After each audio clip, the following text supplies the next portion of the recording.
Welcome to Azure Mythbusters, and today we're going to talk about the myth of migrating our apps to the cloud takes way too long. I'm April Edwards, and I'm here today as a senior software engineer with Microsoft to talk about your applications.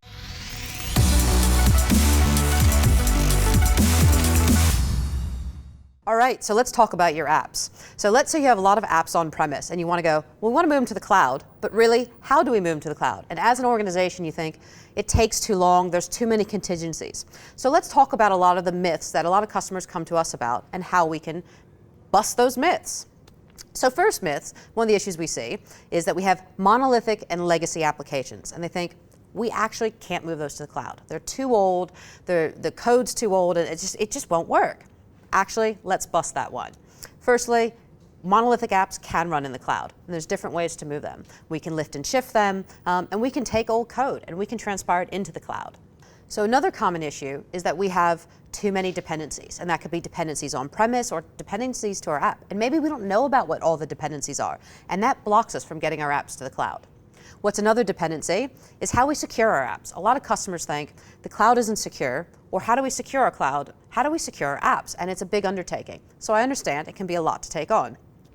Then another myth and another misconception we talk about is distinct operations and development teams. So you have very separate teams in your organizations. You have operation teams and you have your development teams. How do we bring them together? Another myth is a lack of knowledge of how the cloud works, and there's a lot of upskilling that needs to take place. What do we do? How do we learn the cloud? How do we prepare to move these apps and all our dependencies into the cloud? Let's talk about migrating our apps to Azure and common issues we see and pitfalls and how we can get around them. First one is we have monolithic and legacy applications. We have old code. We have applications that are tightly coupled to each other and work as one big entity. How do we address that? First thing is we can talk about things like lifting and shifting. We can talk about old code. We can refactor our code. Sometimes it's a matter of not always a quick lift and shift, or sometimes it is. We need to look at the application and look at what it's tightly coupled to. So that ties into the next one. We have too many dependencies. Maybe our application has database requirements or other ties to on-premise resources that we need to actually factor out and figure out before we move this application. So a lot of times when we look at applications that are monolithic and have a lot of dependencies, we look at things like third-party tools or tools like Azure Migrate, and we run an assessment on-premise, look at your applications and how they all tie together, and that prepares us to move into the cloud. So that's one way we can take care of that. Now, how do we secure our apps? A lot of customers have application security built into their application. They're concerned about their code. We have so many tools in Azure to help you achieve that. So firstly, when we secure apps, we have things like Active Directory that you use on-premise, tie into Azure. We can tie into our apps. We can build into our apps as well to give you that seamless identity backbone. So we have things like single sign-on, multi-factor authentication that we can build into the apps. And we have things that tie this all together with Azure AD. And things like Azure AD B2C and B2B would allow external users to access your app through your Active Directory entities. So that's one way we can secure our apps, and we can secure our code. So let's look at another issue that we see, distinct operations and development teams. So a lot of customers have a dev team and an operations team, and they need to figure out how we get our apps into the cloud.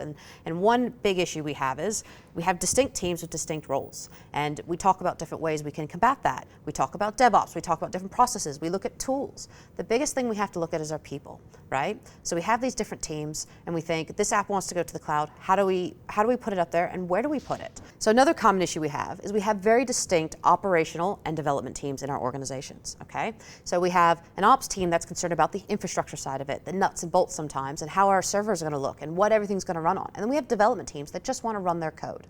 So we need to look at how we work together to get these applications and our platforms into the cloud. So we can use processes like DevOps and start introducing tools and a process and integrating that change within our people as well. How do we get them to work together to deliver this process? And I think this is a good time to look at your organization and say, where do we want to go forward and how do we want to work together to do this? So looking at things like DevOps, looking at things like working with teams together and deploying things like infrastructure as code, something your operations teams can get behind and your developers, and bringing the tools together, be able to deliver that with your projects. A lot of our customers are concerned about the lack of knowledge of how the cloud actually works. So here at Microsoft, we have teams that go out and talk to you about how the cloud works. We do introductory sessions. We also have some deep dive sessions. We run things like open hacks as well, which are great 3-day events where you can get hands-on with the technology and see real life use cases of it as well. So don't worry about if you don't know how the cloud works. We have some links that we're going to put at the end of this video that you can reference and get started on your Azure journey and scaling up in Azure as well. So let's get our applications ready for the cloud. What's something we can do? When we look at an application, we really have 4 options when we move it to the cloud. Some people say there's 5. We're going to go with 4 today. So the first thing we can do is we can rehost our application. What does that mean? Very simply, just a lift and shift. So we can literally copy the application and your virtual machine on-premise as it is today into our cloud. Very simple. We do that with a lot of customers. Get them into the cloud, maybe get them out of a tight situation with a data center contract ending or end of life for Server 2008 or SQL 2008. So we do see a lot of rehosting in Azure just to get them into the cloud and get started. What's another thing we can do? We can refactor our apps. So that might mean changing some code. That is more time consuming, but it may make what you might have as legacy code or other issues in your code a little bit more cloud ready and maybe uncoupled from those big monolithic apps. The other thing we can do is we can go a step further and we can re-architect those apps, which means we take an app today that is a monolithic and break it down. We can start looking at containers. We can start looking at platform as a service and other entities and resources in Azure that allow us to decouple all those tightly knitted entities within your application and make it more cloud ready. The other thing we can do is completely rebuild an application. And a lot of times with customers, that's what we have to do. If they have a legacy app that maybe isn't supported or they have custom code, sometimes we use this as an opportunity to take something that is pretty old and out of date on site and get it into the cloud and take the time to rebuild it properly. Now that we looked at 4 different ways we can move our applications to the cloud, I actually want to show you a way that we can do it pretty easily with some of our tooling.